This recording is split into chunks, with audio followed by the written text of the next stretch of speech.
Bapak Ibu-Ibu, kita lanjutkan materi kita selanjutnya, yaitu tentang yang disampaikan oleh teman kami tadi di sesi 14 ini tentang kesejahteraan manusia.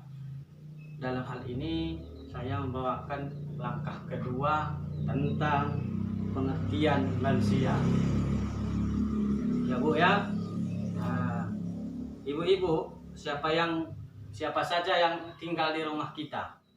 Nenek, Terus, Mbah, Oli. Oli. Ya Bu. Jadi nenek, kakek, mbah lainnya, inilah yang kita sebut apa Bu? Lansia. Lansia. Betul Ibu-ibu, lansia ya. Jadi Ibu-ibu, lansia ini berada di mana saja Bu? Di rumah kita. Ya, terus Bu? Di mana lagi?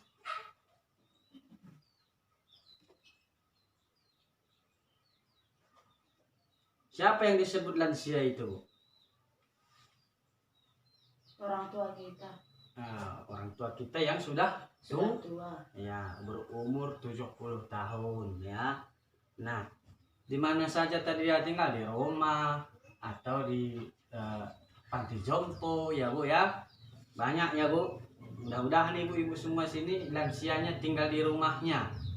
Ya, jangan sampai ditelantarkan ya Bu, karena kita ada kewajiban sebagai anaknya atau generasinya, warisnya untuk menjaga lansia tersebut ya Bu ya. Nah, jadi mari kita lihat pengertian lansia ini Bu di flipchart kita. Biar Ibu tahu semua nanti ya. Menurut Organisasi Kesehatan Dunia, World Health Organization atau WHO Bu, itu batasan terhadap lanjut usia adalah 4 golongan, yaitu usia pertengahan 45 sampai 59 tahun, lanjut usia 60 sampai 74 tahun, lanjut usia tua 75 sampai 90 tahun, lansia sangat tua di atas 90 tahun. Ibu-ibu sudah ada umurnya 45 tahun? Sudah ada Pak. Berarti sudah usia pertengahan ya Bu. Bentar lagi lanjut usia. Kita lanjut Bu. Menurut Undang-Undang Nomor 13 Tahun 1998, ketentuan umum pasal 1, yaitu ayat 2, lanjut usia adalah seorang yang telah mencapai usia di atas 60 tahun. Catatannya, lansia yang mendapat bantuan PKH usia 70 tahun ke atas. Yang ke ayat ketiga Bu, lanjut usia potensial adalah lanjut usia yang masih mampu melaksanakan atau melakukan pekerjaan dan atau kegiatan yang dapat menghasilkan barang dan atau jasa. Ayat keempat, lanjut usia tidak potensial adalah lanjut usia yang tidak berdaya mencari nafkah sehingga hidupnya tergantung pada bantuan orang lain. Nah, inilah lansia ini Bu.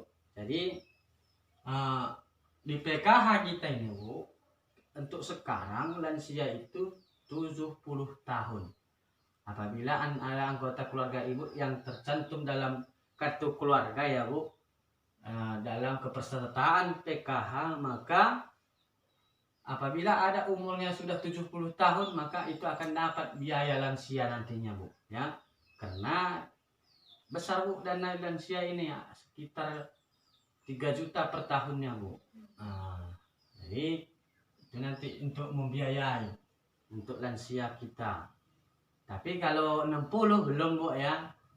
Selanjutnya lansia tunggal itu tidak ditanggung lagi di PKH. Contohnya sendirian ya Bu. Nggak ada komponennya lagi, nggak ada anak, nggak ada siapa-siapa atau anak sekolahnya, tinggal dia yang bersama istrinya satu keluarga. Itu lansia tunggal namanya. Satu keluarga cuma 2 orang dia, istri dan suami, itu pun udah lansia. Itu lansia tunggal ya Bu. Itu sekedar penjelasan. Nah, lansia yang mendapat bantuan PKH saat ini adalah lansia yang berusia 70 tahun ke atas. Namun untuk pertemuan kelompok bulan ini tetap akan membahas lansia secara umum tanpa usia tertentu ya Bu, biar kita tidak telantarkan nanti lansia-lansia kita. 60 tahun tadi sudah lansia Bu, sampai 74. Nah, apalagi sudah 70 tahun.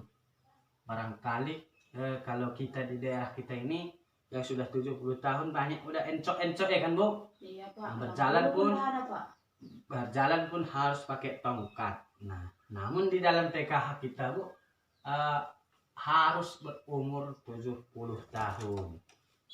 Ya Bu, ada pertanyaan Bu? Pas? Oke Bu. Nah, selanjutnya Bu, lansia ini perlu kita perhatikan. Nah, kita lihat di sini mengapa di cat kedua Bu, mengapa harus peduli pada lansia? Nah, kenapa Bu? Coba siapa yang bisa membaca? Nampak Bu? Enggak, biar saya bacakan.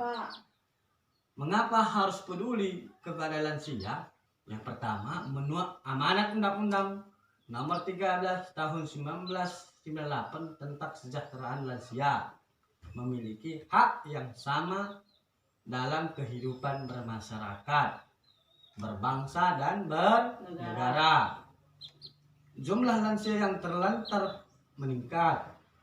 Kemensos tahun 2015 dari 16 juta lansia tersebut sedikitnya ada 2,8 juta lansia yang terlantar dan ada 4,6 juta lansia yang potensial terlantar. Nah, data menyebutkan lansia mengalami kekerasan dan penelantaran.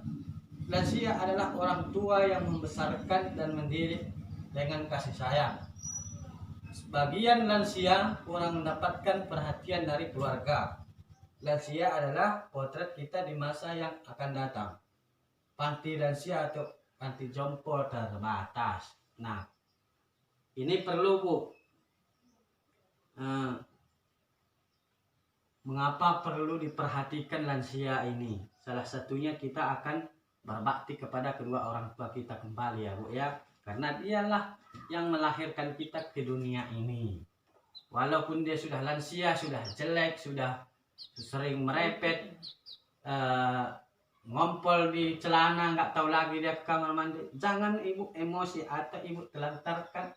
Nanti Ibu bisa kena undang-undang penelantaran. Nah, jadi kita harus peduli dengan lansia.